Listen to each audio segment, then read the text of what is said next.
Okay, so this is going to be on the live stream because after you press the OK button, that'll be on the live stream. So if you're watching this from scratch, welcome into the to the YouTube. But let's act like people are just now tuning in. Welcome in. Welcome into the Running Hook Linsanity draft, our playoff series draft. I am joined by Linsanity host Caleb Lynn. I'm going to tweet out this link. Caleb, what's going on with you today, buddy? What's happening? Dude, I mean, we are a couple days, really like Saturday. It's Saturday. We get a full slate of NBA playoff games. I'm gonna be I don't care about shameless plugging. I don't care. The network is about to come with some fire content over the next couple months, with your pod, with my pod, with the people that are gonna come in and guest on it. This is the start of a big time movement for the network. And so all I've been doing since I've been getting up is planning out the next steps for the network. I'm just pumped. I'm pumped, Alex. I'm so pumped for this. I'm so pumped too. The link is tweeted out for the YouTube. Okay. So while I'm talking and filibustering, why don't you go ahead and retweet that? Absolutely. But, yeah, I'm having a lot of fun today too. I already kind of predetermined which series I want and which series I don't want. And both of the series I don't want are in the Eastern Conference. So understandable. I mean, let's face it, Caleb. We're not dealing with one through all 8 of these playoff series are not going to be all-time classics. If you get what I'm saying, like I totally get it. I do think the first rounds could be pretty fun though, right? I mean, do we agree on that? 6 of the 8 have potential to be really fun. Okay. I'd say. Okay. So I'd say let's go ahead and get started with the draft. So what we're going to do is we're just going to go through each of the conferences. We're going to pick our 4 series or 2 series for each conference because there's 4 series going on at each conference. Whoever gets the first pick in the first conference will get the second pick in the other conference. So Caleb, I'll let since you're not hosting, I'll let you decide which conference would you like to start with, the Western Conference or the Eastern Conference? Everybody wants to love the Western Conference, but today I'm here for the Eastern Conference. Wow. Let's do the Eastern Conference, Alex. All right, and then, since you're the guest, I'll let you call as well. Let me go ahead and share the screens. That way the results are not in doubt. Who are you calling, heads or tails? You know what? Let's call tails. Let's call tails. All right, tails never fails, they say. Except this time.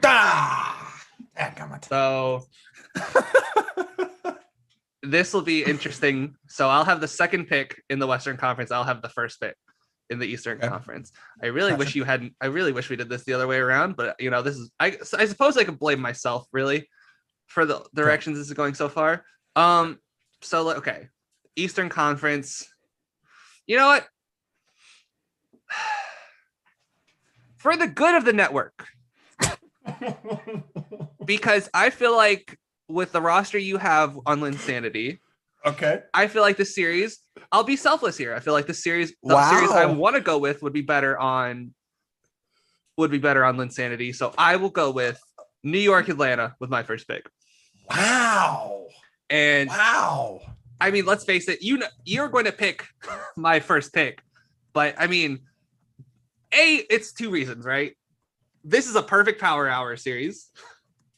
First of all, Dylan and I both love the Hawks, and I mean, we aren't huge fans of the Knicks, but we like the way they play, So it's gonna be like a real gritty series. Nate McMillan could possibly win his first playoff series as an NBA head coach. Yeah, no, he definitely could. And plus, Dylan said that this is one of his 2 choices for the Eastern Conference. So, and we could always appear. Dylan and I could always appear on Linsanity. So that that softens that particular blow a little bit. But what do you like coming out of New York Atlanta series? Well, a lot. Unfortunately, I do not get to hear Zach Griffith roast James Dolan every week, which I'm a little disappointed about. But This series is a very good. It's going to be competitive. If you ask me to predict it, Alex, I may not be able to predict it till literally last minute because I think everything's going to have a chance to go very back and forth. I like both styles of play. I know I've had conversations with you about how I just, there's something about the Knicks that's infectious to watch right now. It's infectious. You like watching it. And then Atlanta, obviously, with the excitement of Trey and Clint and John Collins, and then I'm not going to say the other guy. I think that's I think Atlanta's in New York has a chance to be a 6-7 game series. So I totally understand why you guys are going with that direction. And plus, there's a sneaky potential of a DeAndre Hunter, Julius Randle showdown. And DeAndre Hunter's back. And I know you didn't mention Bogdanovich. Atlanta's offense is just to be on a serious tilt. Just so sure. We're not going to argue about this, but their offense is electric right now. Like they probably have I'd say one of the 10 best offenses in the league right now. And it sucks that all their two defensive stoppers were hurt for most of the year in Hunter and Reddish. But I think that having Hunter back is going to be huge. I don't think Reddish will be back, but Hunter will be a huge difference. And he actually has the kind of body type where I would trust him guarding Julius Randle. So I'm really interested to see that matchup. Any last thoughts on New York, Atlanta, before we go onto your first pick? Well, I think it's a really good point with Hunter, Alex. I think he's been awesome. He was awesome before the injury. And sure, we may have to see him kind of play his way back into top shape because of everything that's been going on. But I think with this matchup, you're going to see everything about this is awesome. The Knicks, Madison Square Garden playoffs. Atlanta, I think, is I personally think it's an underrated basketball town. I think Trae Young, as I have mentioned multiple times, has created and has brought back the culture of Atlanta basketball in a way that's never been done since Dominique. And I firmly believe that this is the type of series that's going to churn up the ratings, that's going to have the star play you want. It's got the young guys. It's got everything. I will say this is a very power hour series, Alex, because I know you like your young guys. I know that you enjoy the star talent as well. So it makes sense why you went with number one. I mean, it's not what I wanted to go with the number one. You should have. In the best interest of Linsanity, because let's face it, this series I don't think will be as fun as the other series. And I'll just say that off the top. And I don't think it's going to be, but at the same time, I want the whole network to thrive. And I think our best content will be off of you guys having the next series. So is the next series, the one I'm referring to, is that your first pick?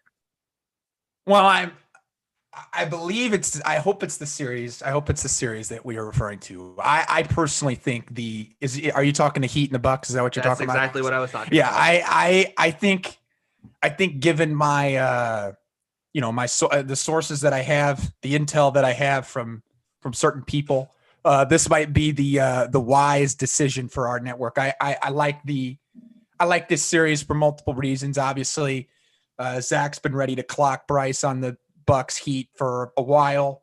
Obviously, JD gets a room at the JW Marriott with Miami. So it's like I can't really go wrong here, Alex. This is a good series from the network, and I appreciate your selflessness. And it will be considered later on in the draft with picks. So I want to say that. Thank you. So okay. So initial thoughts on the series. Are you leaning Milwaukee or do you think Miami? So okay. Oh shoot. You don't have to tell me a winner. Okay. How many games is this series going? Oh my. I'll say six. I'll say six. Interesting. Yeah. I'll go six. I think it's a very great competitive series, but it wouldn't shock me if another team just kind of pulled it out just a little bit more. See, this is my thing with this series, right? Sure. Milwaukee or Miami just isn't as good as they were last year. And I think it'll be competitive because I can't doubt Jimmy and Bam, right? Like those two guys are so elite on both sides, and elite on both sides is very overused, but not with Jimmy and Bam. Like those two are legit two-way players.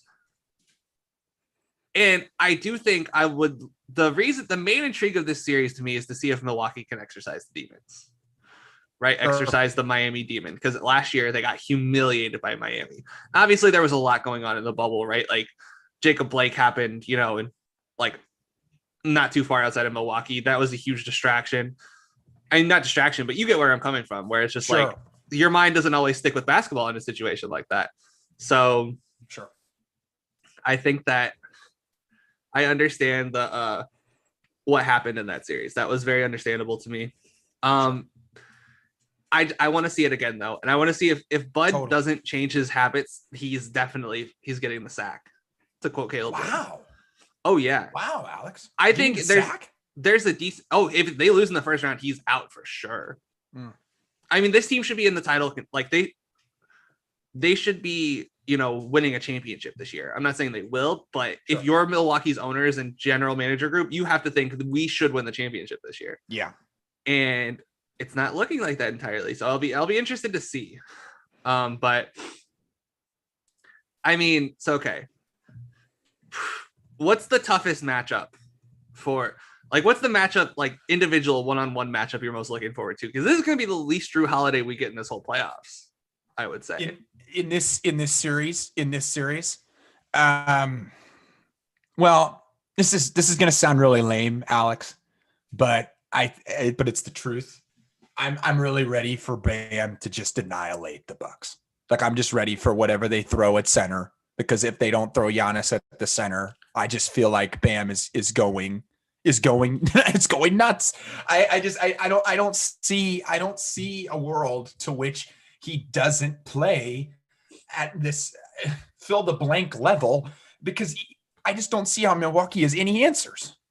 I especially if they try Lopez, or they try somebody, you know what I mean? I don't know. At least that's what I'm thinking. This is probably the worst Lopez matchup in the East. And that's saying something, because you can make a case that Brooklyn's the worst Lopez matchup in the East, but at least Lopez has the size to post up, for 24 of those 48 minutes. Sure. I think that Dedmon's shooting ability, combined with Bam's regular ability, I think that's just too much for this. Lopez can't be on the floor for more than 20 minutes a game in this series. Matchup I'm low-key looking forward to, and I don't know if Milwaukee will try this. I want to see if they throw Tucker on Jimmy, because I know Tucker might be able to blow by, or Jimmy might be able to blow by Tucker, but he can't abuse Tucker the way he can the other Milwaukee players. Sure. And because Tucker's got that grown man strength. So I'll be curious to see that matchup. I think that's the one I'd be curious to see if Milwaukee tries. I don't know if they will, but I'd be curious. Any other Milwaukee Miami thoughts before we move on to our next series? It's a Miami question that I've been pondering for a while. It's been in my head, but I haven't really said it to anybody, Alex. And so I'm going to ask you on the record. How confident are you in anybody else on Miami besides Bam and Jimmy? I'm confident in Duncan Robinson. I'll say that. Okay. My qualm with Dragic is that he's 35, and he played the absolute best he's played, I would say, in his whole career last playoffs. Sure. And it's kind of like this question we're having to ask Kyle Lowry with Chris Paul, right? These point guards who are just getting older, like, how much longer can we expect this from them? And it's a fair question to ask, because those guys are getting older, and Dragic's games relies mostly on scoring. Yep. Like, he's not a facilitator much at all. Like, he's not a bad passer. I'm not saying he's not, but he's not a facilitator. Like, Jimmy's the point guard on this team, right? Yeah. And Dragic has always been really a shooting guard. Like, I think that's fair to say, a shooting guard. Very fair. Body. So I think I trust, if Dragic can show like 50% of what he showed last year, I think they're in a good spot. And then I kind of trust Kendrick Nunn. I like the way he's been playing this year. Yeah. Like, I don't know if it'll hold up in the playoffs, but I could see it. I could see it holding up in the playoffs. Fair. I'm hoping he does, because I know there was a lot to think about in a sense of they didn't feel like he was ready and all that jazz. But like, I think, I really do think that Nunn has the opportunity to make that. I mean, I've called him a hot pocket recently, because I think he's got a chance to go for like 15. He's got a chance to go for this really awesome stretch, and then he has a chance to go so cold. But I think, to be honest with you, Alex, if you really like Miami, then I feel like I have to buy in on Kendrick Nunn being a really consistent factor. Yeah. Because I'm struggling. I'm like you said, I'm struggling with Dragic. I'm honestly struggling with Robinson. I was shocked that you were very in on him. Like I almost feel like I have to say Nunn is the guy that I trust, the third guy that I trust, or maybe Hero. Robinson, though, the way they're guarding him this year, I think that's part of the reason why his percentages are way down. Like they're face guarding him basically. They are not letting him get open at all. And I don't blame him because half the time he's the only shooter they have on the floor. Like sure. I don't blame them for wanting to face guard him. Last Miami question. Sure. What's your confidence level in Tyler Hero? I think that might be the real biggest question for Miami. Because obviously Tyler Hero was looking like he could be a third star last playoffs. They famously refused to trade Hero for James Harden. Sure. How are you feeling about Tyler Hero?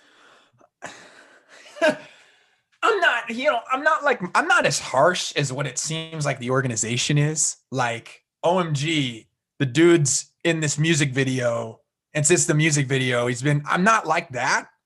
But I did think he would be much better this season, Alex. And I understand he's been battling through some things and some injury, and I understand that, but I really did. I feel like it's not crazy to say we expected a way better Hero season after the bubble, Alex. My confidence is kind of low. Yeah, mine too. It feels like he's stagnated, not gotten any better. And I don't know if maybe a training camp next year will help him, but sure. I think that I want to see him, if he's not at 18 points a game, I don't know how Miami can win this series because they don't have a whole lot of offensive punch, because we kind of haven't talked about Ariza and Iguodala. Those guys can't buy buckets to save their lives anymore. No, like they're still great defensive players. I don't know how. Sure. I don't know how they're still great defensive players. Their offense is really lacking at this point. Like Ariza can't hit threes anymore. And Iguodala somehow can hit a three like once every 4 times, but his percentage is in the 30s somehow. I don't understand it. Like I just don't trust them. I don't trust their offense for the most part. No. I think their defense is still, I think they cobbled together a lot of better defensive pieces, right? Like I think the Harkless for Ariza trade, or no, that they trade Harkless for Bjelica, and Bjelica hasn't seen the floor. Disgraceful. There's no reason Bjelica can't do what Olynyk did for them. There's no reason. I've watched both of them play, and I think Bjelica's at Olynyk's level. But you love Bjelica. I do. You do. You really do. I mean, you've talked to me a lot about it, and I'll be honest, Alex. I mean, even though I'm not crazy on him, I don't think it makes a whole lot of sense that you trade for this guy and then you just don't play him. That doesn't make any sense to me. That's the part that's like, I feel like he gives you shooting. That's very fair. He can drive and kick. Yeah, he can give you some electricity that I feel like can really, I don't know. I don't know. I personally think you shouldn't have just traded for this guy and never played him. That just kind of loses me a little bit here. It's dumb because he can do, like, he's a very offensively skilled player. I admit the defense, right? I understand why you're playing Ariza over Bjelica for the defense, right? But Bjelica is just probably, consistently would be your third best offensive player at this point. Fair. Given his all around game on offense, and you have so many good defenders, you can hide Bjelica on the worst player on the floor. The only team that could take advantage, and they're lucky. Miami's lucky they didn't get this team. Is the only team that could take advantage of it would be Brooklyn. Yeah. And if they play Brooklyn, they're getting cooked. Yeah, cooked 7 ways to Sunday. That's such a bad matchup for the Heat. But I think we're good to move off of Miami, right? I'm good. I'm very good. We spent a lot of time on Miami, but I think it's the most interesting series in the playoffs, probably. That's okay. Or at least in the first round. So my next pick, I'm going to keep it simple. I'm going with Brooklyn Celtics. And I want to watch the 3 Nets guys. I want to see them get together on the court. I think it will be a sweep. Or if not a sweep, then 5-gamer. But it'll be nice to see, these 3 guys actually playing on the floor together. And I think that'll be useful as we go along in the playoffs.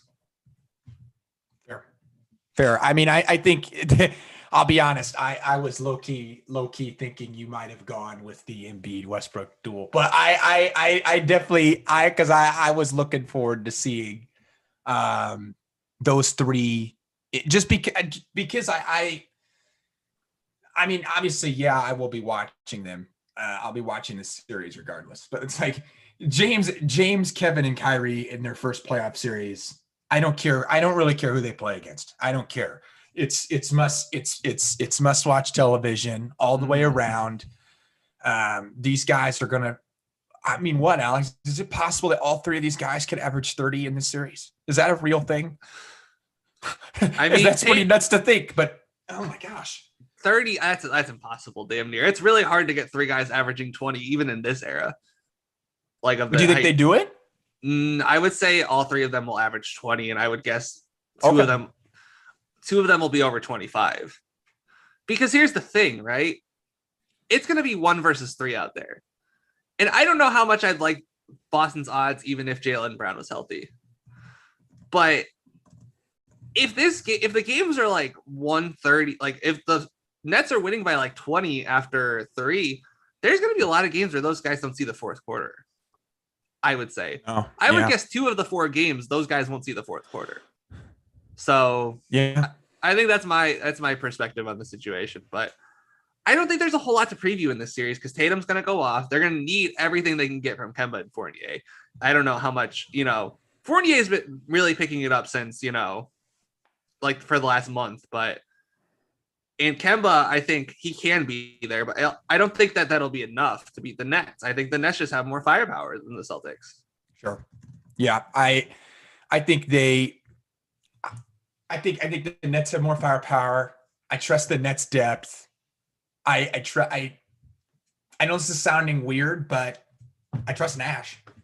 I think Nash when he first gets his guys back, like they're gonna be able to have this. They're gonna be able to have that cohesion that they haven't had all season. Alex, he's finally got, in a weird way, this is the closest thing he's really had to a set in stone roster that he's ever had in his first year of coaching. Mm-hmm. And it's so, like, I think that's going to be, I trust Nash to say, okay, well, I actually have a roster that I know isn't going to move and I know isn't going to shake.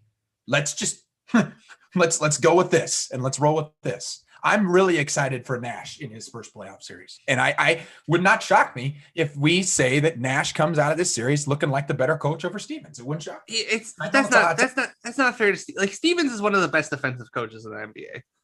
Like, I agree with that. Full stop. Like the man has figured out how to stop 3-point shots from going in during the regular season, which no one else has done. Right.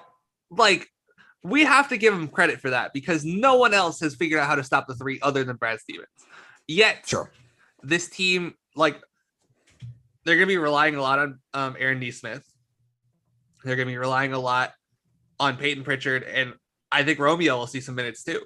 So they're going to be relying a lot on 3 really young guys. And I know, Langford Nesmith was a 2 and done, right? Sure. So they're relying on a 4-year senior, a 2 and done, and then a 2nd-year player who was a 1 and done. Like, it's just not good all around for Stevens. I'm not going to come out of the series and say Nash is a better coach because I need to see more of a body of work. But, like, it's like kind of like the Steve Kerr conundrum, right? To go, he came in and he had an excellent team and he made them an excellent team. But look what happened last year when he had no players. Like, if Pop was the coach of the Warriors last year, they're not winning 15 games or whatever they won. No. Like, and that's, I think we can't judge coaches who come into, like, whose their first job is this situation, right? Like, I think that's unfair. Just like it's unfair to judge Mike Woodson for his first team being, a team where rookie Boris Diaw was probably the best player.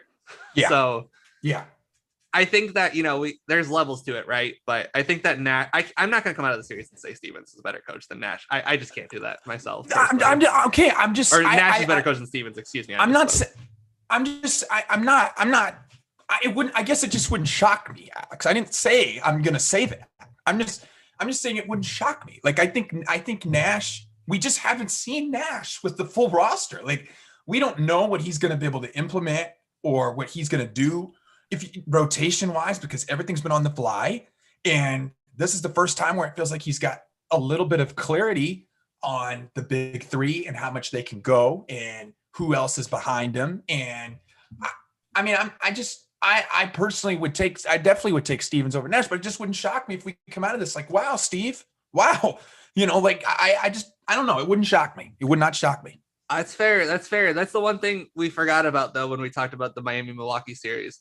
The Miami has the huge coaching edge. Huge. Yes, they do. Huge. Like Spoelstra pantsed Bud last year. So I'll be interested to see how that goes. But our last series, you only have one series left to choose from. So we do.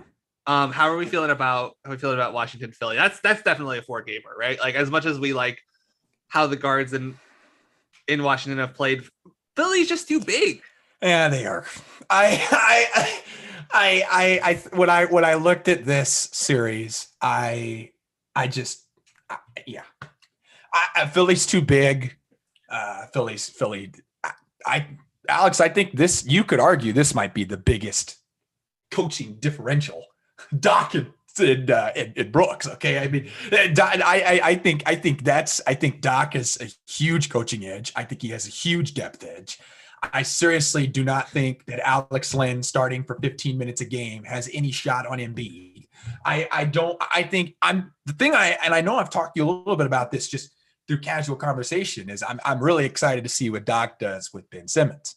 I'm very excited to see, okay, will they just make him be this dunker spot guy the entire time? Will he be able to create some other spots for him to do his thing? Tobias Harris, a guy that's always been rumored to not finish in the playoffs. Can he have a really strong series with his guy? I feel like Doc's been his dude. If you look at his stats and his coaching, and how Tobias has looked. So I'm very excited to cover Philly in the first round. But I'm sorry, when I'm talking about Washington, oh gosh, I can't do it, dude. Yeah, that's why I couldn't pick them in good conscience, because there's a very lyric line of delineation between the top 6 seeds and the play-in teams, and I think that's the reason why they went last. And I think in the West, there's a very real possibility that the play-in teams don't go last. I mean, there always is, but I think there's always a chance they go last. But yeah, I think that the West play-in teams are significantly better than the East play-in teams. Like we saw that. I agree. We saw that in day 1 and day 2 of the play-in tournament. Like it really was embarrassing. All the efforts of the play-in teams in all 3 of the East tournament. Obviously, we're doing this on Friday, so we haven't seen the Memphis Golden State game, but it was really embarrassing effort from all 3 of the teams, I would say. Yeah, it was. I mean, for crying out loud, the Pacers Hornets game, just turn off the defense. The Wizards game, against Boston. And then you see him play against Indiana, and you're like, is this the same team? Right. I mean, it felt like it was just like a polar opposite. It was just I don't like Washington's chances against Philly. I agree with you. I'm loving the sweep with Philly. I'm loving it. Because I think, how is Washington going to stop Philly inside? How does Washington have the depth to go up against Philly when you could legitimately make a case that, like, if you ranked like top 10 players, like, could you make a case that like 6, 7 of the Philly players are in the top 10 and Washington has like 3, Alex? Like, I mean, in all seriousness. Yeah, I mean, if Tybal was on the Wizards, he'd play like 35 minutes a game. Yeah, exactly. Right. And you could argue that the Wizards have a worse Tybal than Isaac Bonga, right? Yeah, which is why he doesn't play. But I actually don't know why Bonga didn't play, why they didn't give him any. I don't know if he's hurt or not. Why he didn't play in the Boston game, because I feel like he could have helped slow down Tatum. Like, Bonga's a legitimately great defensive player. He just can't do shit on offense, and that's the problem. But I think that Hutchison or Bonga. I mean, I'd go with Bonga. Like, just in that game, every single time. Every single time, I go with Bonga. Sure. But you're right. I mean, Philly, you could make argument. I know you don't like Mike Scott, but you can make argument Mike Scott would be the starting 4 for the Wizards. Oh, and that's the problem. That's the problem for the Wizards. So Yeah. Let's move on to the Western Conference. This is where I think things will get interesting. Who's your first pick for the Linsanity coverage of the Western Conference? Well, I mean, I will say there's one series I don't want to touch, and there's 3 that I do. Okay, that's interesting. So I will say the series that has caught my attention. You have referred to this player for All-Stars in honor of his All-Stars on your podcast. I will take the Phoenix Suns and the Los Angeles Lakers. I want to see the Phoenix Suns in the playoffs. I want to see the Lakers in the 7th seed. To me, that is the series to. I love that series. I love that series. You know what's fun about this exercise, Caleb? Go ahead. They were literally the last team on my list. I did not want to. That is very interesting. I did not like. This is not anything, pertinent, but Sure. I wanted, I think that the Lakers Sun series will be a real challenge for the Suns. And I think it's unfair, right? Like I was, your future co-host, JD Hall, is staying at my house right now. And he and I have had a lot of basketball conversations the last 24 hours, right? Oh, of course. Yeah. And one of the things I said is that, like, I feel like people will look back at this. Remember the 2013 Nuggets? Yes. And you remember what happened to the 2013 Nuggets? Oh, give it to me again. Remind me again. Steph Curry happened to the 2013 That's right. Nuggets. That's right. Yes. So you have I think you have a potential to remember the 2021 Suns like that, but that's not the same. It's not the same. This is a lot more playoff capable team than, throwing like that thrown together collection of like Ty Lawson, Danilo Gallinari, Wilson Chandler, JaVale McGee, right? Like this year's Suns are a lot better team than that year's Nuggets, but I think that, 7 seed upsets a 2 seed, blah, blah, blah, ignoring all the necessary context of, the Lakers just had every little bit of bad injury luck for the whole season. And then Dallas and Portland and surged at the right time. So I think that, people will forget that little bit of context, but I think that it's going to be an interesting series still. Like I still think it could go 6 games. I don't think there's any, I would give the Suns a 1% chance of winning the series. I really don't think they match up well with the Lakers. The Lakers are just such a big team.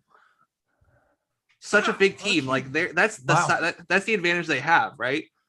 And I honestly think that if they played the Warriors, I would pick probably the Suns in 6. But if they played the Blazers, I'd probably pick the Suns in 6. But they just match up so horribly with the Lakers. It's really not fair to them. And I know there's no such thing as fair, especially in the Western Conference, but I feel bad for them because I think the Suns have like next to no chance of winning. Sure. No, I think that's a fair thing. The size and the depth of their size is not good. I've been echoing that for as long as I can remember. I'm sorry on Saric, sorry on Kaminsky. I like Ayton a lot. I do. But that's a gigantic challenge. That is a gigantic challenge for DeAndre Ayton in his first playoff series to go up against all of what the Lakers can bring in the front court. It's a lot. And I want him to do well because I really like Ayton, but I think he has a chance. I think he has a chance to do well in this series. I really do. But if he's in two fouls, yeah, I know you and I have talked about this. Just where are you going to go? How are you going to manage your lineup? And that's a problem. That's the main problem for the Suns I have. In the interest of time, I think we're okay to move on to my first pick in the Western Conference. Totally. And this was going to be my first pick, so I'm glad it fell to me at 2. I'm going with the Dallas Mavericks against the Los Angeles Clippers. Okay. And Dylan, I think, did not want to see any more series than this in the Western Conference. I think this is a Dylan Hughes pick all the way, because this is not my first pick, right? Sure. But I have a co-host. He has needs, and he texted me about 15 minutes after I made the Brooklyn selection that he wanted to go with Washington. But that's okay. We can't change the past. Hey, I can. How about this, Alex? How about this? Let's trade. All right, let's trade. Let's trade. We got to trade. Trade of the stream. The first and only live stream trade that'll probably ever be made. But I think it's a fair trade. And it works out. So, listen. Okay, back to LA versus Dallas. I think that this is a fascinating series. We saw it last year, right? And it was very chippy. And not only was it very chippy, Luka probably announced himself as a top 10 player in that series. That's fair. And I don't know. I'm actually starting the process of making a top 100. So I listed all the players out today. Actually, I'll have to show you the list when we're hanging out later. But sure. I think that Luka probably propelled himself into the top 10. And in that series, he was unstoppable against three of the best wing defenders in basketball, and Morris and PG and Kawhi. So I think that's intriguing factor. See if he can do it again. I don't know what Kristaps' status is, but if he's healthy, there's a decent chance. I mean, you could make a case Dallas could win the series. I won't, sure, but it's a lot more even series because of how good Luka is. And let me tell you this: if they hadn't made, I know you love Kristaps, Caleb Lynn. I do. But think about what they did by trading away those 2 first-round picks. And they went for the veteran approach. And I think they rushed it. I think they rushed the process. Yeah. And I'm glad Luka's getting playoff success, but look at the roster Trey has versus the roster Dallas has. You could argue. I'm not saying you can't argue that Atlanta won the trade. They'll never have won the trade, right? Because they traded the better player, but they've managed the roster a lot better. And I know you object to 2 of the signings in the offseason, but I mean, I would not say they're as good as Dallas, but I'd say they're pretty close to Dallas's level, which is saying something. So how are you feeling about Clippers Dallas? I think this is a great series, Alex. I think this has a chance to be really fun again. Obviously you go back to last year and the excitement that is, but at the same time, obviously both teams have changed. Dallas has really they've made some interesting moves, getting a guy like Redick and Richardson coming in. I love Tim Hardaway. I think Tim Hardaway has a chance to be really, really awesome in this series, especially with Porzingis out. If he can't play and isn't effective. And I think the Clippers, obviously, you got Rondo in there who, people love the floor general that he can be for this team. Hot take, I think Paul George might be the best player. He could have some games where you sit there and be like, he turned it up a notch. And then there's going to be some times where it's going to be like, I don't know what I'm getting. I don't know. Honestly, part of me thinks Luka could be the best player in this series. I know that sounds kind of crazy, but I really think Luka Doncic, maybe they don't move on, Alex. Maybe the Mavericks don't move on. But I think we could come to the conclusion, depending on his performance, to suggest that Luka Doncic could be the best player that was in that series. And I could see it. There's a lot of excitement, I think, in that regard. So it looks like Kristaps is off the injury report, so he's going to play. Great. However, and I know you don't like this guy, or you think that Dylan and I overrate him. Maxi Kleber, he is on the injury report. I don't know if he'll play, but he was really good against the Clippers last year. Say what you will. He was really good against the Clippers last year. And if he's not playing, that might be the thing that swings the series, because he sneaky guards Kawhi really well. I don't know how. I'll be the first to admit it. I like Cleveland, but I don't know how he guards Kawhi so well. And I think Richardson I don't think Richardson's worked in Dallas. And I hate to say it because I like Richardson, but I just don't think he's worked. It was a nice swing, but I think I'd rather have Seth Curry if I was them personally. Yeah. But we'll see on that front. We'll see how he does in the playoffs. But I don't think I really have anything else to say in this series, other than I'll address your Luka point real quick. He could be the best player in the series. But I think the way that I'm really interested to see Ty Lue, because I was listening, actually, right before we hopped on, I was listening to the Low Post, and I think they were just talking about this series.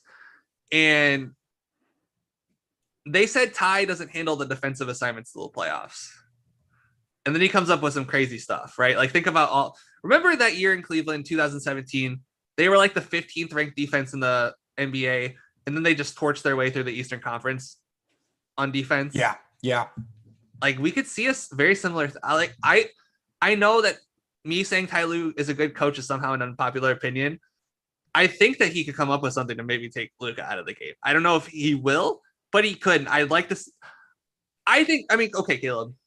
I know that I think he's a good coach. I don't know where you stand on Ty Lue, but like, isn't this like really to the world like Ty Lue's proving ground of like, okay, are you actually a good coach? Heck yeah. Like this is a series where you are monitoring what he is going to be, not just how he's going to manage the roster.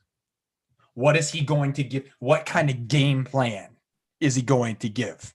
What you can get, Alex, you can get a lot of people who can effectively handle, make sure that relationships could be okay, yada, outside of maybe Bjorkgren and the Pacers. But I think when it comes to like being able to put the game plans together, that's what separates you.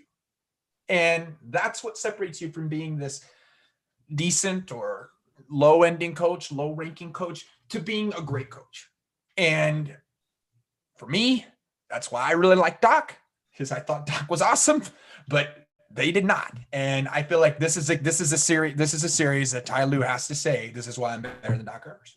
That's the truth. I think that's how the Clippers win the series, Alex.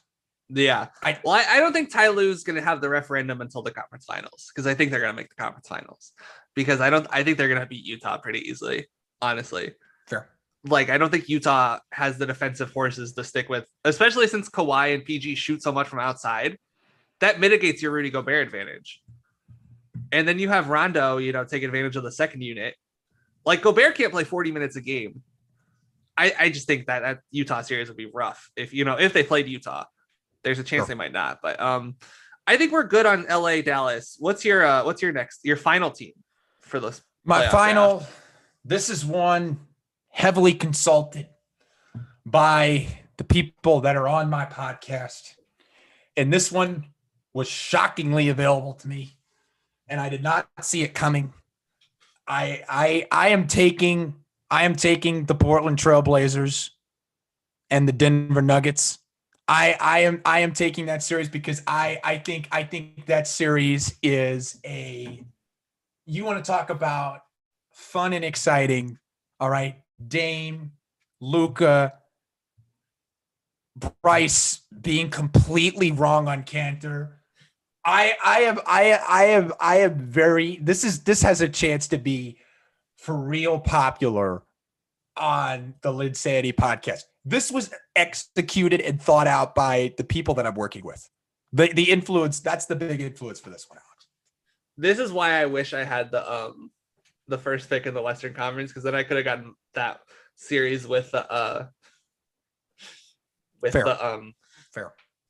Dallas series. But it's okay, I think that the Western Conference has a lot better series than the East. Like I really do. Like I think it's gonna be a lot more entertaining than the East. But yeah, this is gonna be a great series. I honestly don't know who's gonna win this series. You could talk me into either of the teams. Yeah, I agree. They both are that good. Like Denver, even without Murray, is still a sneaky title contender, right? Like they could make the finals. I'm not saying they will, but they could. They're full well capable of it. And then on the other corner, you have the Blazers for the last month have been one of the 5 best teams in basketball. Since we did the Power Hour on the Blazers, Caleb Lynn, they have been one of the best teams in basketball. And I think, I'm going to take all credit for that. I'm going to give some of the credit to Dylan Hughes. We are the reasons why the Blazers have picked it up. I mean, in all seriousness, they got their guys back. They're a healthy team now. Yeah. And that honestly might be the advantage they have, because Barton and Dozier both had hamstring injuries. Right. And those aren't anything to mess with. So no, they're not. No. I think they're both going to be cleared. Let me go ahead and pull up the Denver page on Basketball Reference, because there's a chance that that those guys are still hurt. I think the week off, this is like a bye week for the top 6 seeds in each conference. So there's no timetable for Dozier's return on May 20th. So that was yesterday. So that means he's not going to be back. And there's been no updates on Will Barton. So Oh no. Hopefully he can play. I mean, shoot, I like what he can bring to the table. let me Google him. So Will Barton injury. I don't know what the up. He is okay. It's looking like Will Barton's gonna play. So that's huge because he's their best guard by far. I don't think it's really close. But yeah, I think Portland's firepower might just put him over the edge. Like Fair. they legit have 3 20-point a game guys right now, and they have a really good defensive front court in Covington and Nurkic. So I'll be interested to see this series. I don't know how much else there is to say about the series unless you have something else you want to say. I think that series has there's a lot of there's a lot to look at, a lot to dive in. I'm just in general, we know what these teams can do.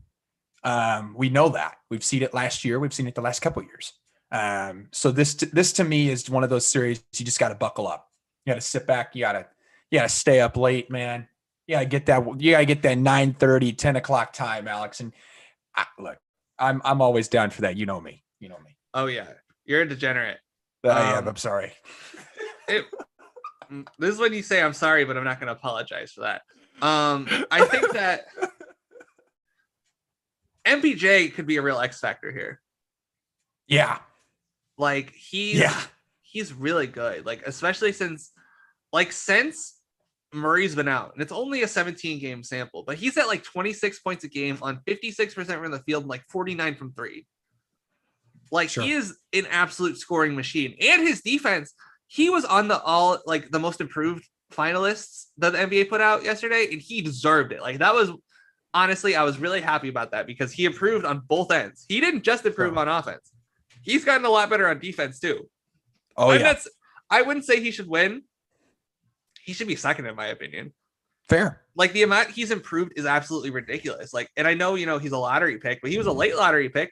There were I didn't think he could stay healthy all year, if I'm being honest with you. Right. So I think Michael Porter could be a real X factor, especially since they have no one on Portland that can stop him. Absolutely no one. Yeah. So makes sense. No, he could have a big series, and that could really change the way that the series goes. Huge series, but that leaves me with my last pick, and the last pick will be Utah versus whoever wins in the play-in game tonight. The last play-in game will be tipping off at 8 p.m. tonight with Memphis and Golden State. And I'm just going to go ahead and say Golden State will win. I'm not going to guarantee it, but I have a hunch they'll win. Yeah. So that's who I would lean with. I'm assuming this is what your one series you did not want to pick. I honestly thought this was a really good Power Hour series, which is part of the influence of why I ranked it the way I did. Dylan, I feel like Dylan you guys will really like this series. We would like to, especially if the Warriors play the right. Jazz. Because I mean, hell, and we love the Grizzlies more than anything, but I don't think they can. I think they might squeeze a game out of the Jazz, but I think that the Grizzlies aren't there yet. There's no offense to the Grizzlies, but fair. It took them all their effort to beat the Spurs, and the Spurs, frankly, suck this year. Sure. So yeah, I think that. I mean, first of all, can we talk about how awesome of a game Golden State Memphis is going to be? The Redux. I agree. I agree. I like the strategy they used against Memphis the first time, right? This Sunday, where they let Josh shoot. And I do it again. I do it again because Ja, I don't know if that's fool's gold or not. But if he's taking, I love that he's taking the shots. Next step is you got to make them. But I think Golden State could give Utah an actual run for their money. Like, in my opinion. Like, you've been calling that for a while. You've been on that train for a while. I think you've probably been leading that on the network, honestly. Yeah. You've been really liking that matchup for the Golden State Warriors. And that's another thing JD and I were talking about. It's like Steph is going to make Rudy have to guard. And that's going to be not fun. Right. For the big guy down low. Like, he does not want to be on the perimeter. So that's honestly the series. Honestly my third choice. My third choice was the Warriors Jazz. So again, there's a possibility it won't be the Warriors, but I mean, if Conley and Mitchell are healthy, that gives the series 180. But I don't know. Okay, let me look up the Jazz injury report while we're talking. But they've held the ship while they've been hurt. So it looks like man. Conley's back.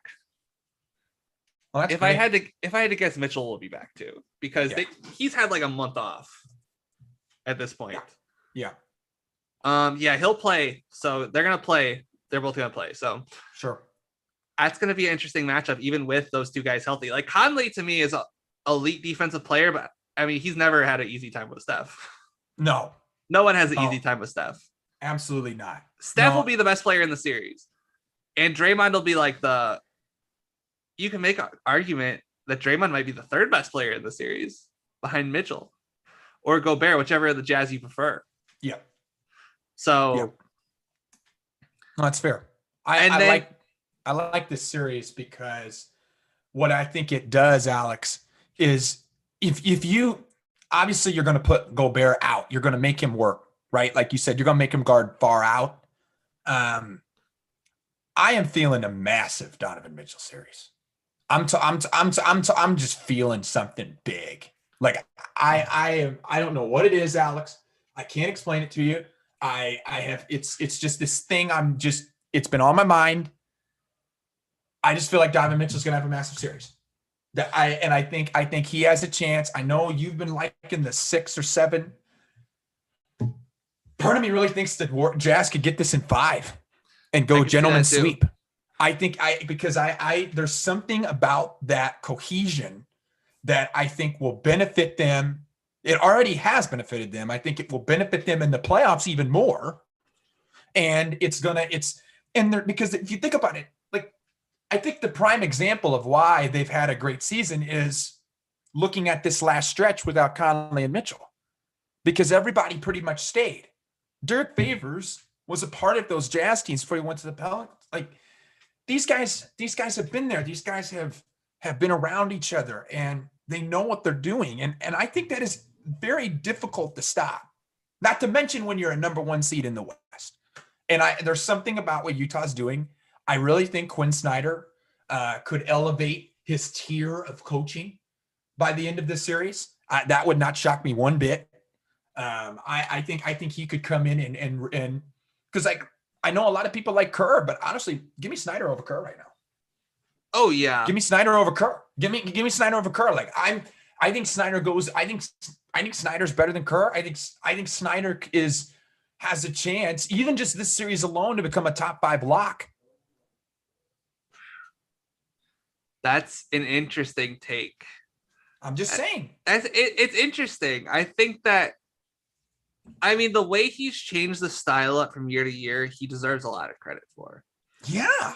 And like them bombing threes came out of nowhere. As much as people, I don't know if people would like agree with that, but they're like the Rockets this year. They weren't like the Rockets last year. Right. And I think that the system makes, frankly, a lot more sense.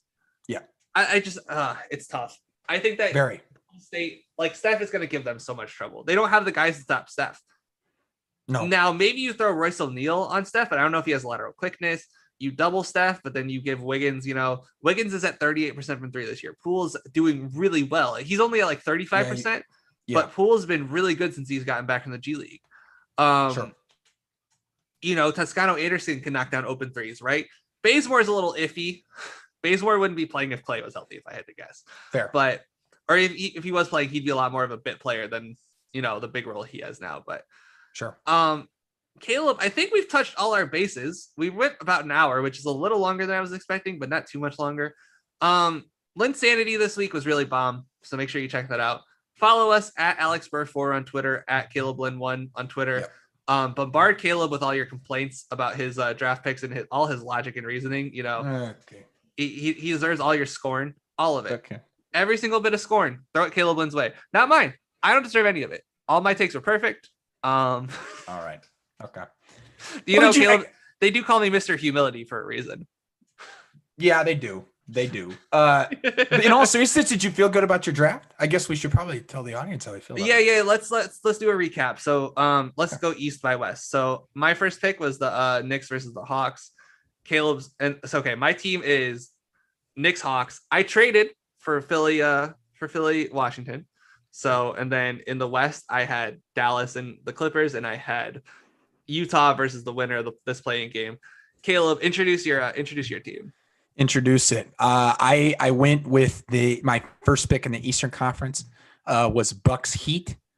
We then made the trade, as Alex mentioned. Brooklyn and Boston is my other Eastern Conference series. Then I went with Suns and Lakers, and Blazers and Nuggets. So I mean, we'll have a fun time talking those. Yeah, it'll be a great time. We'll collaborate a lot because I'll have a lot of free time. I have a lot of free time now, so yeah, this should be good. I just had surgery yesterday, so I am not going to be walking for a month. So that means I won't be leaving my house much, if at all, for a month. So sure. It's going to be an interesting time. And real quick, Alex, a source on the network wants to tell you that Vinny Del Negro is better than Tyronn Lue as a head coach. Does that names person rhyme with whack with it? I don't know what you're talking about. I don't reveal my sources. Coward, reveal your sources. God damn it. Make sure you check out all the wonderful selections on the Running Hook Podcast Network. We got Triple Option Pass. We got Divine Rhyme. They're back, or they're not back. They just started, but they're really hitting the ground strong. Yeah, they are. Who else we got? We got Battleground will be back next week. Linsanity and Power Hour, obviously. Those two will carry your NBA coverage throughout the playoffs. You don't need to go into any other podcast. No, I'll let you listen. If you tell me you listen to Zach Lowe, I'll be like, okay, whatever. If you tell me you listen to like some bums, like I don't know, like if you tell me you listen to Dunked On, come on now. Oh, just kidding. I don't hate Dunked On. I support you listening to whatever you want. It's a free country. But from one young soul to another. All right, Caleb. I don't know if you've heard one of these lives. Okay, it's $7.50. That's not a lot of money, right? For a hardcover book. Absolutely not. If you don't buy from one young soul to another, I'm getting sick of this shit, Caleb. All right, if you don't buy from one young soul to another, I am going to go to your house and I'm going to break half of your plates, and I'm going to bend all of your spoons. Oh gosh. And I will disassemble your vacuum cleaner and leave it in separate places around the house. I mean, come on. Caleb, what's worth more? All that damage or $7.50? Look, I've read the book. It's a great book. I believe there's electronic copies, Alex. There is for $5. Yeah, they can get the electronic copies. That's what I did. Great book. Really enjoy it. Shout out Hughes. Great pod, but even then, just a great dude overall. Love working with him. Love being able to be a part of this network with him. I'm glad that he's on this team, and please check it out because he gives some really convicting truths and makes you think about some things that you may not have expected to think about. Yeah, Dylan's great. I'm really glad that he's part of the family. Make sure you check all his stuff out. Caleb, thank you so much for joining me, bud. This was a blast. Oh yeah, it was